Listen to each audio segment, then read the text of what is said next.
Perhaps some of you are planning to delete all or most of the sheets in your Excel file. Deleting them can be difficult, especially if you have quite a lot of sheets. Well, there's a way to delete multiple sheets at once. Watch this tutorial to learn how. There are several ways to delete Excel sheets at once. The first way is to select multiple sheets to delete. To do this, click on one of the sheets you want to delete, then press the Control key on your keyboard. Don't release it yet, then select the other sheets you want to delete. Then, release the Control key and right-click on one of the Excel sheets you want to delete and select Delete. This will delete all the selected Excel sheets at once.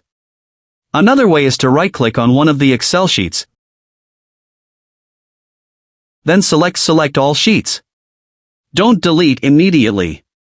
Since we need to leave an Excel sheet, press and hold the Control key, then select the sheet you want to keep.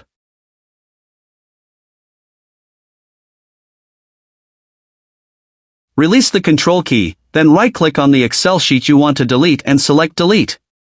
This will delete all the selected sheets. How easy was it? Hopefully, this tutorial is helpful. See you in the next video.